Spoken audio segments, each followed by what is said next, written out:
Baik, sambil yang lain mengerjakan ya. Nah, jadi nanti kalian cek dulu apa jawaban yang benar ya, karena masih ada teman kalian yang belum mengumpulkan. Ya, nah untuk praktikum kali ini ya kita mengerjakan modul, nanti saya bagikan ke WhatsApp grup ya sementara. Nah, ini adalah modulnya. Sebentar.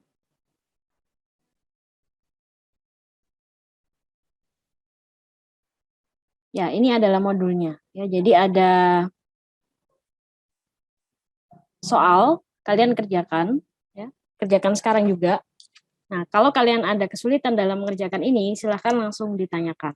Ya, jadi ini masih menghitung titik sampel, ya. Jadi titik sampel itu, oke, saya kasih tahu satu lah, ya, satu untuk titik sampel. Titik sampel itu adalah anggota dari apa?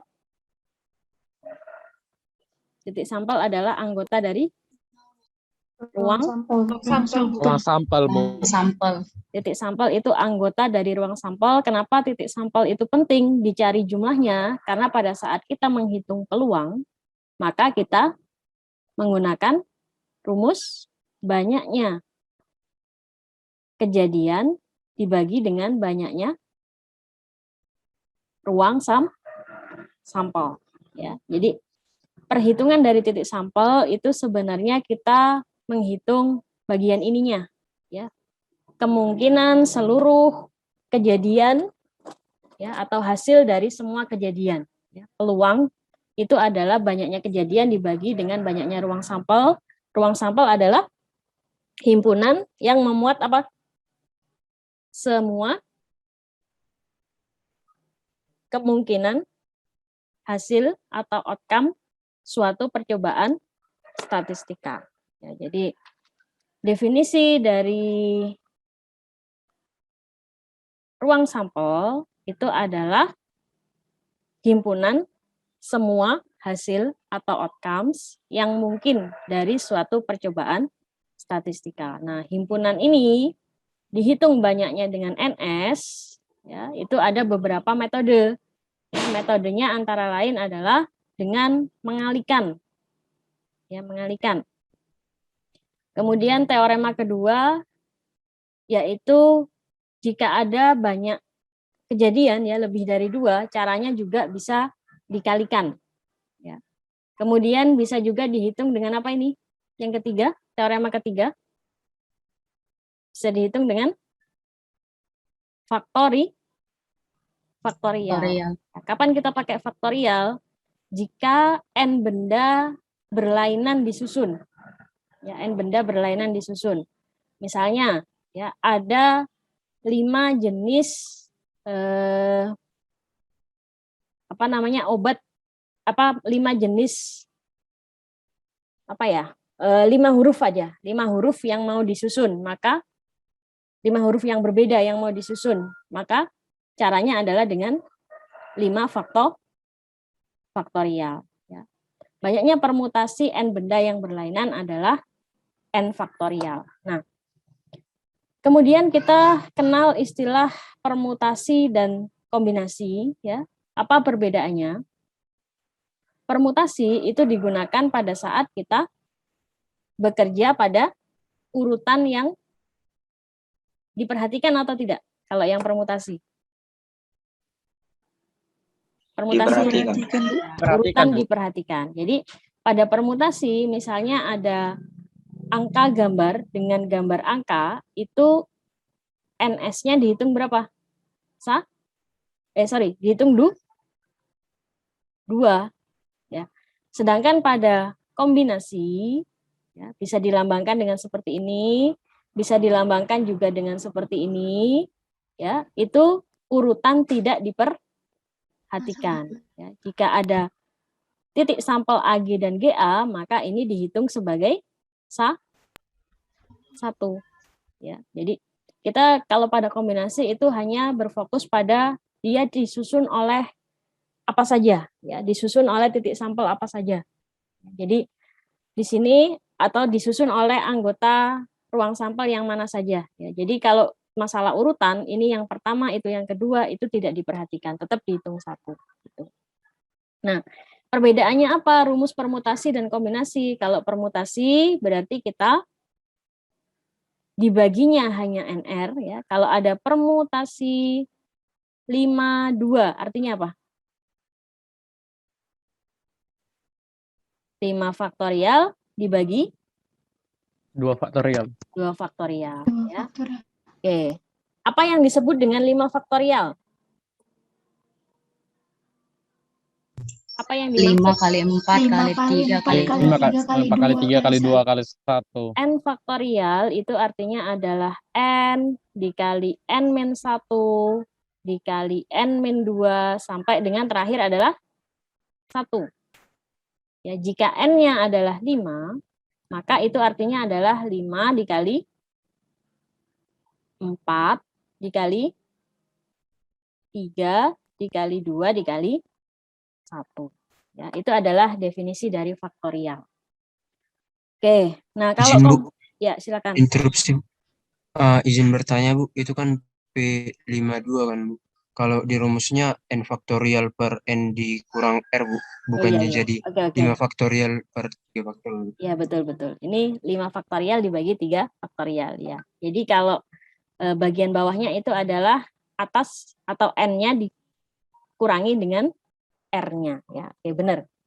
Nah, kalau kombinasi, apa bedanya rumusnya? N faktorial, ada apa selain N min R di bawah? Dibagi lagi dengan R faktorial. Jadi sudah pasti kalau yang jumlahnya kombinasi itu pasti lebih sedikit daripada jumlahnya permutasi. Kenapa? Karena pembaginya lebih banyak, ya, dibagi lagi dengan R faktorialnya. Oke, nah kemudian kalau ada banyaknya permutasi N benda berlainan disusun melingkar, itu adalah N-1 faktorial. Oke, ini ada lagi, ya, kalau misalnya tadi kalau N benda berbeda itu kan N faktorial. Tapi kalau di dalam N benda berbeda itu ada yang sama, maka yang sama itu dijadikan sebagai penyebut. Ya, dijadikan sebagai yang membagi. Ya, maksudnya apa? Kalau misalnya tadi kita ingin menyusun 5 huruf yang berbeda, ya, pada sini 5 huruf yang berbeda itu artinya misalnya hurufnya ada O, M, A, N, ya, itu kan beda semua, ya. Mau kita susun, ya, atau untuk angka sajalah password yang terdiri dari 1, 2, 3, 4. Ya, maka banyaknya password yang bisa disusun dari 4 angka ini adalah sama dengan berapa banyaknya? 4 faktorial, ya. Tapi kalau misalnya ada yang sama, ya, misalnya hurufnya ditambah lagi, ya, O mana misalnya, ya, di sini O mana, maka di situ ada yang sama, yaitu huruf apa? Ada huruf apa yang sama? A, ya, A-nya ada 2. Berarti cara ngitungnya adalah 5 faktorial dibagi 2 faktorial, gitu, ya. Nah, kalau kita mau menyusun, ya, kemungkinan bergeser-geser antara huruf oman, antara huruf-huruf yang menyusun kata oman, maka kita punya 4 faktorial kemungkinannya. Ya, bisa oman itu sendiri, bisa O6 misalnya, kemudian apa lagi? O, AMN, gitu kan? Ya, itu nanti jumlahnya ada 4 faktorial. Tapi kalau dari huruf O mana, ya, ini ada huruf yang sama, maka caranya adalah berapa huruf itu dibagi berapa yang sama. Ya, misalnya di sini ada lagi omanan misalnya. Berarti ini dibagi lagi berapa? 2 faktorial. 2 di sini untuk A, 2 di sini adalah untuk N. Ya, bisa dipahami atau masih bingung?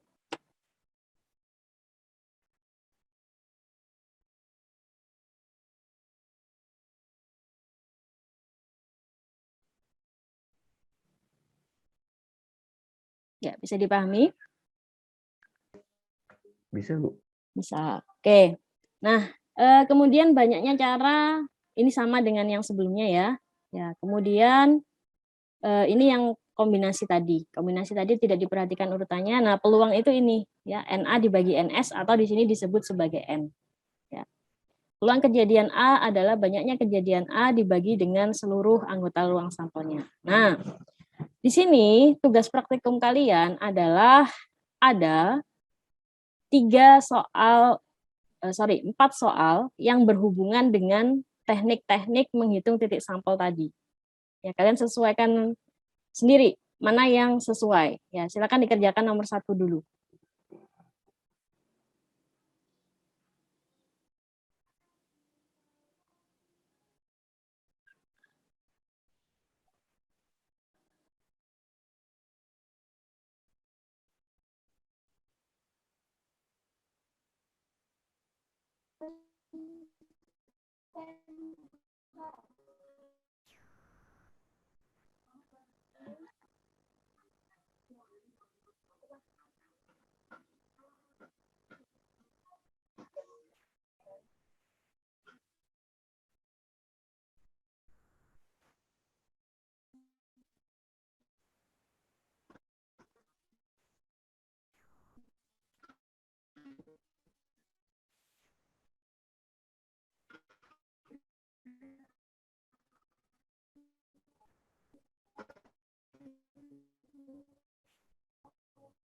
Oke ya, ada sejenis obat asma dapat dibeli dari 5 pabrik.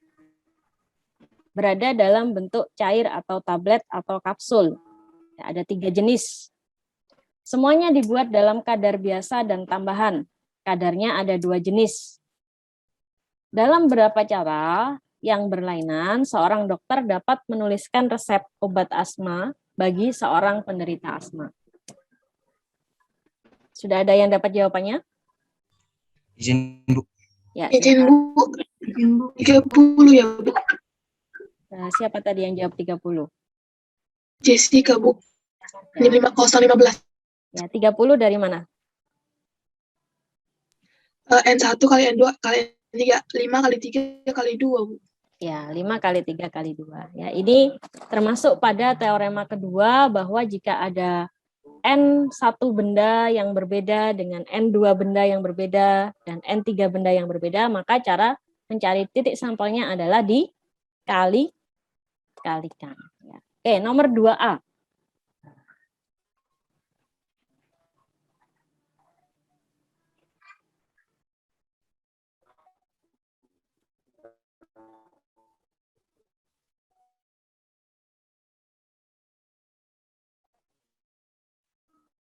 Masih sama dengan yang nomor 1 ya, tapi kalian harus tahu ya berapa angka yang bisa dimasukkan ke digit pertama, berapa angka yang bisa dimasukkan ke digit kedua, dan berapa angka yang bisa dimasukkan ke digit ketiga.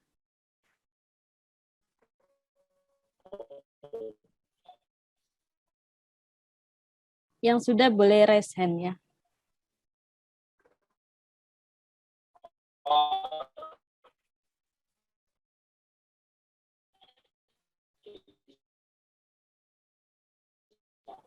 Izin, Bu.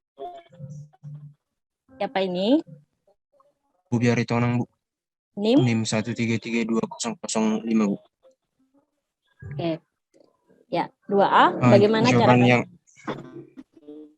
itu ada tiga angka per digitnya itu, Bu, yaitu 665, berarti dikalikan 6 dikali 6 dikali 5, hasilnya 180.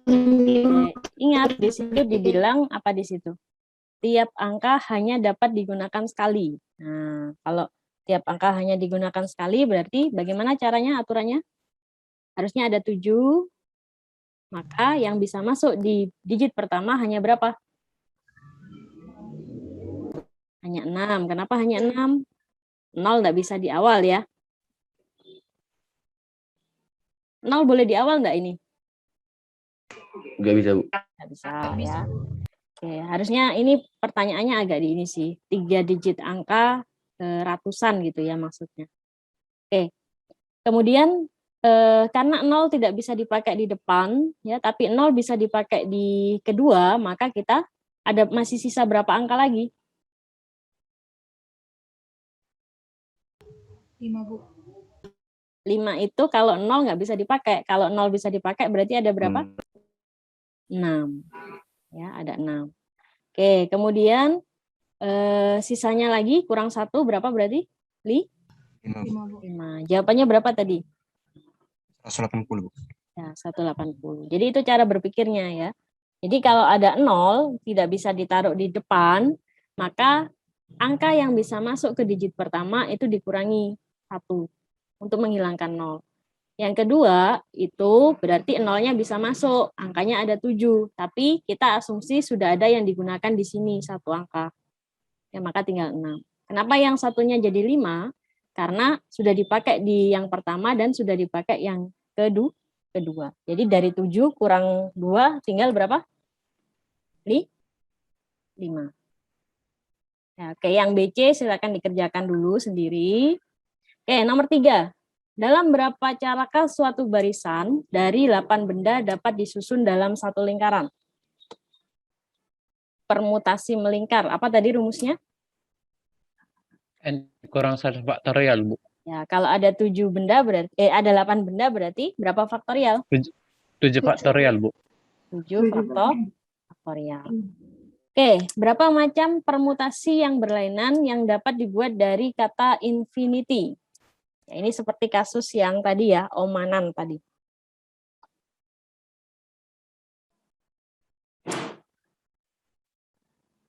Ya, yang sudah boleh bersuara atau resen.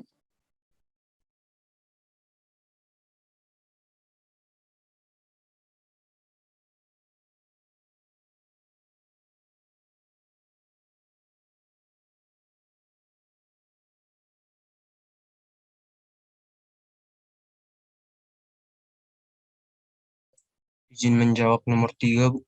Ya, Izin, Bu. NIM berapa? Yang laki-laki dulu ya. NIM berapa? Bu, NIM 133200005, Bu. 5 lagi. Temannya lah, temannya yang lain. Yang siapa tadi yang cewek? Jessica, Bu, 015. Yang lain.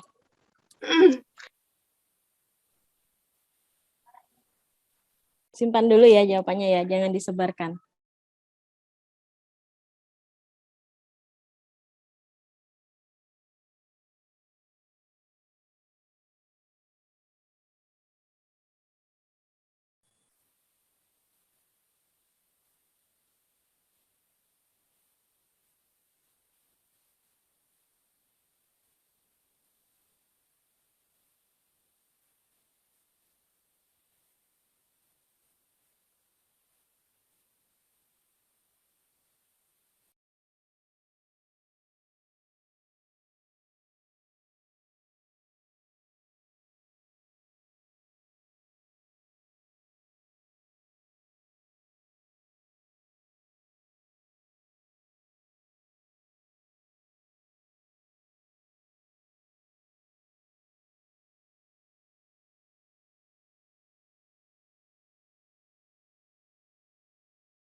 Ayo, selain 2 temannya tadi, siapa ini yang mau jawab?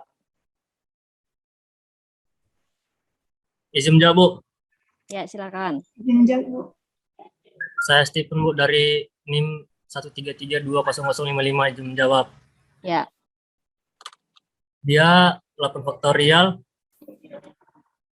Terus kemudian 8 faktorial per 3 faktorial dikali 2 faktorial. oke, dari mana 8-nya?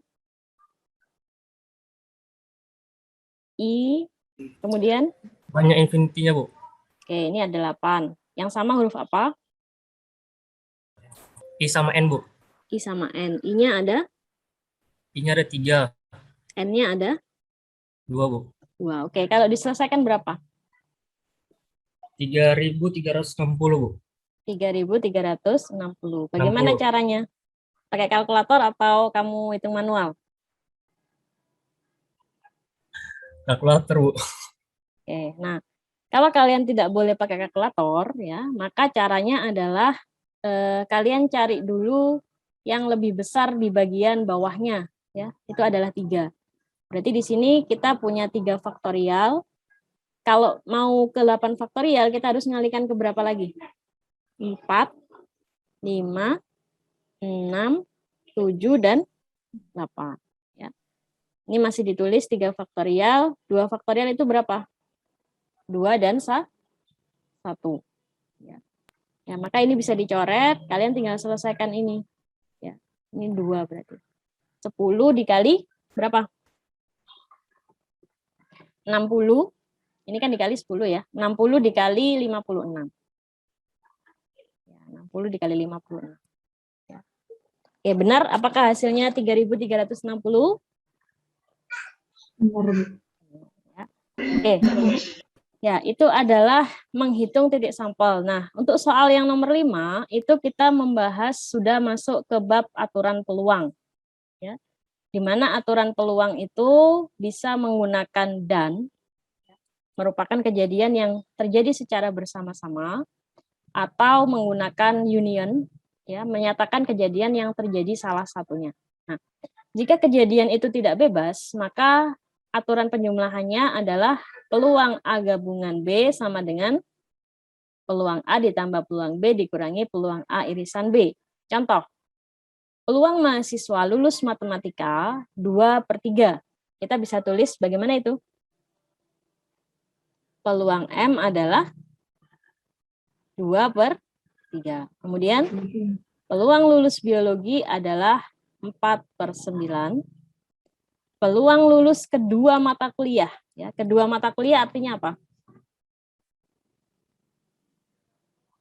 Matematika dan Biologi. ya, matematika Biologi. dan biologi. Ya, matematika dan biologi adalah 1/4. Yang ditanya adalah berapakah peluang lulus paling sedikit 1? Paling sedikit itu berarti bisa yang matematika atau bisa yang biologi. Itu yang dinyatakan sebagai PM atau B. Bagaimana cara menghitungnya kalau tidak saling bebas? Kalau A-nya diganti M, kemudian B-nya diganti B, ya, maka B untuk biologi ya. Maka bagaimana jadinya rumusnya? PM ditambah PB dikurangi PA B. irisan B, ya, berarti PM gabungan B. M, Bu. Oh ya, M, Bu. ya, PM gabungan B itu adalah sama dengan 2/3 ditambah PB-nya berapa? 4/9 dikurangi 1/4. 1/4. Ya, ingat kalau mau menjumlahkan yang penyebutnya beda disamakan dulu. Berapa KPK-nya? 36, Bu. 36, Bu. Ya. Untuk yang 36, Bu. pertama jadi berapa? Pembilangnya? 24. 1/4. Kalau yang untuk yang 4/9 jadi berapa? 16. 16. Kalau yang 1/4 jadi 9. ya, hasilnya adalah 31/36, Bu. oke ya. Jadi 31/36, Bu. ya 31/36. Itu adalah aturan paling sederhana di dalam penjumlahan ya. Jadi peluang atau dan peluang dan kalau kejadiannya tidak saling bebas adalah seperti itu. Oke, kemudian ada yang disebut sebagai komplement. Apa yang disebut dengan kejadian komplement? Komplement itu adalah kejadian yang saling, kalau bebas itu nggak usah dikurangi ya. Komplement itu adalah kejadian yang saling Berkebalikan, Bu. berkebalikan ya. Oke, yang dilambangkan dengan aksen ya. PA itu kebalikannya adalah PA aksen ya. Oke, nah kemudian kita kembali ke soal praktikum ya. Jika PA, B dan C adalah kejadian yang saling terpisah ya, di mana PA adalah 0,2, PB adalah 0,3, dan PC adalah 0,2, maka PA gabungan B gabungan C adalah terpisah itu saling bebas ya maksudnya. Terpisah itu saling bebas berarti kalau yang tadi kan kalau PA gabungan B itu PA ditambah apa tadi? PB PB dikurangi tambah PC. ya PA irisan B ya. Tapi kalau ini yang kasusnya adalah tidak terpisah atau tidak saling bebas ya. Kalau dia terpisah ya. Kalau dia terpisah maka PA gabungan B menjadi apa? Hanya mengandung PA dan PA ditambah PB. PB saja. Ini nggak ada karena dia 0. Ya, kalau kita gambarkan di diagram Venn, antara kejadian A, B, dan C itu seperti ini. Ya, tidak ada irisannya. Itu maksud dari soal nomor 5. Oke, yang A. PA gabungan B gabungan C adalah? PA tambah BC tambah PA tambah PB tambah BC PPC. Ya, betul. Hasilnya adalah 0,7. 0,7. Yang B, peluang A komplement irisan B gabungan C. Ya, jadi ini kalau ada kurungnya berarti itu yang dikerjakan dulu ya. P gabungan C berapa? B gabungan C berapa? 0,5. 0,5. 0,5, Bu. Kalau A itu adalah 0,2, maka komplemennya adalah 0,8, Bu. 0,8 ya. Jadi yang di arsir biru ini ya, yang di luar ini, semuanya ya, semuanya ini ya termasuk B dan C, itu adalah berapa tadi? 0,8. Nah, yang ditanyakan adalah A komplement yang beririsan dengan B gabungan C berapa? Beririsan itu artinya masuk ke sini dan masuk ke sini juga. Berapa?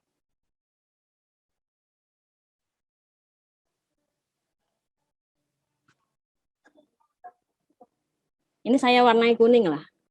Yang B dan C. Yang sudah kita hitung 0,5 tadi ya. Nah, kemudian yang biru itu 0,8. Berarti yang beririsan dengan A komplement dan B gabungan C itu berapa? 0,15. Jangan ditambah. Irisan itu kalau di diagram Venn 0,3, Bu. 0,3. kok bisa? Ya 0,5.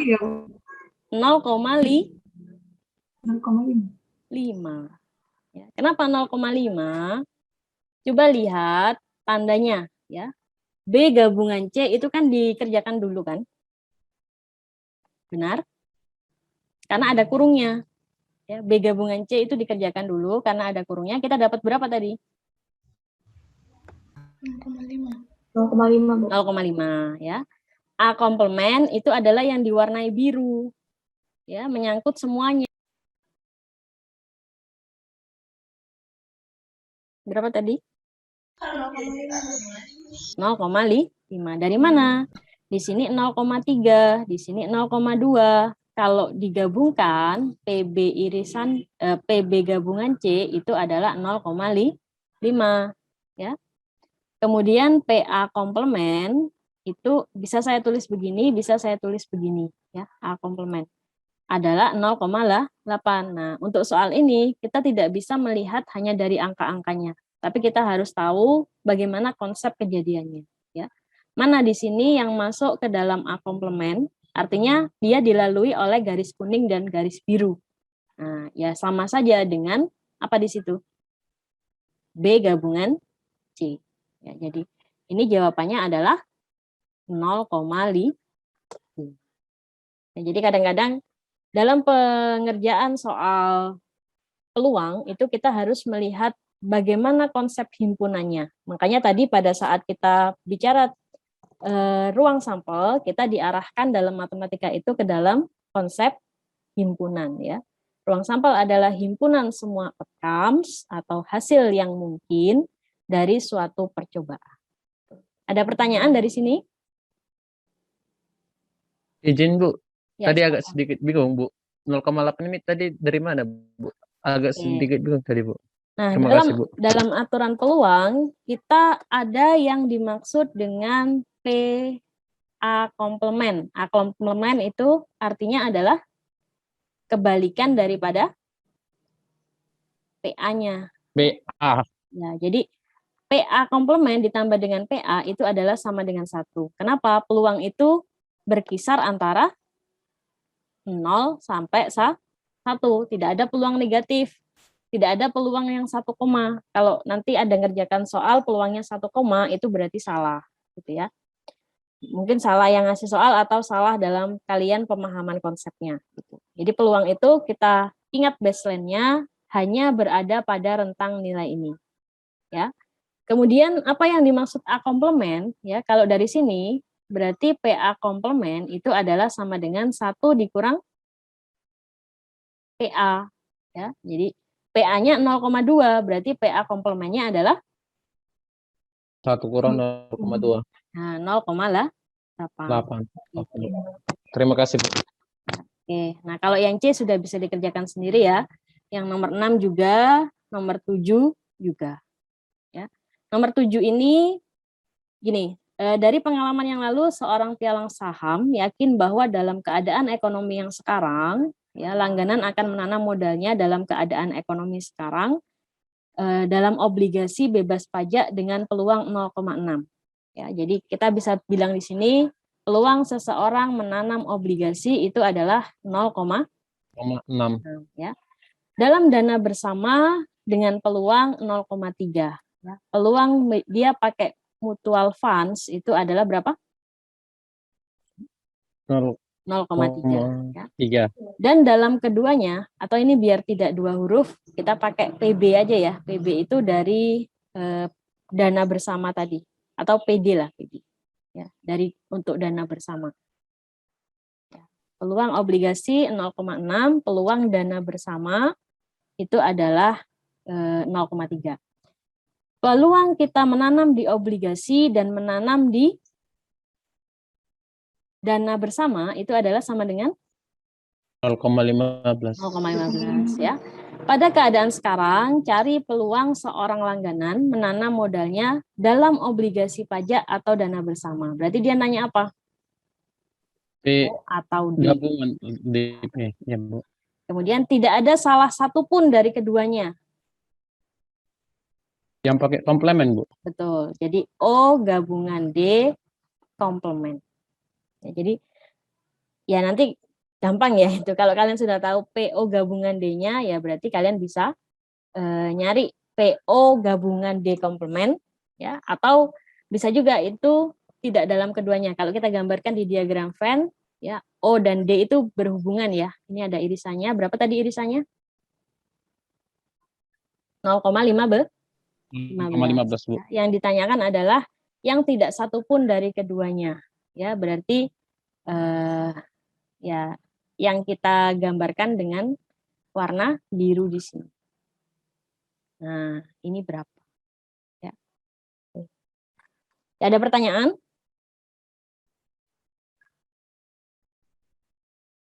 Ya, kalau tidak ada, silakan dikerjakan. Ingat untuk tugas catatan merangkum video 1 dan video 2 serta tugas praktikum ini dikerjakan adalah hari Jumat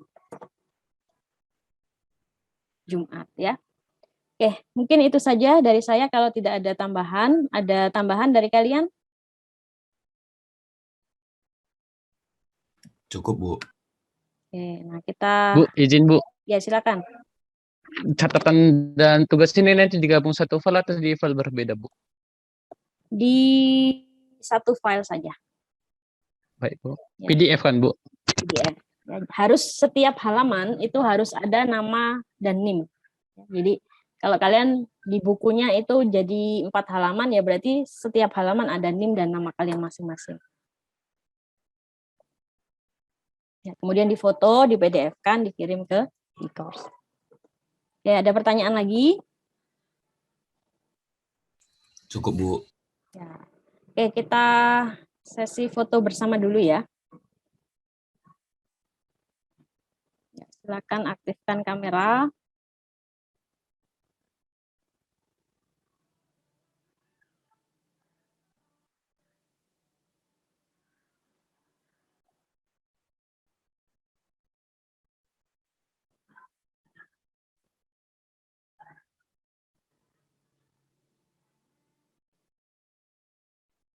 Ya. Ada yang masih belum ya? Silakan aktifkan kameranya.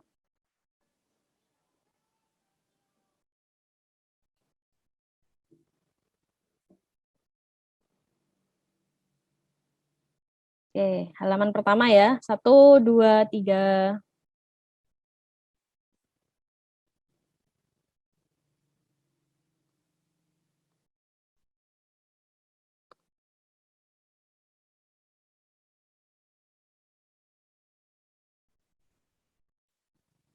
Ya, halaman kedua. Masih ada yang belum aktifkan kamera? Oke, 1, 2, 3. Yang tidak mengaktifkan tidak dapat presensi ya. Ayo, 1, 2, 3. Oke, silakan live. Terima kasih. Selamat pagi. Selamat pagi, Bu. Terima Selamat kasih. pagi, Bu. Pagi, Bu. Terima kasih. Bu, terima kasih Bu. Pagi, Bu. Pagi, Bu. Terima kasih, Bu.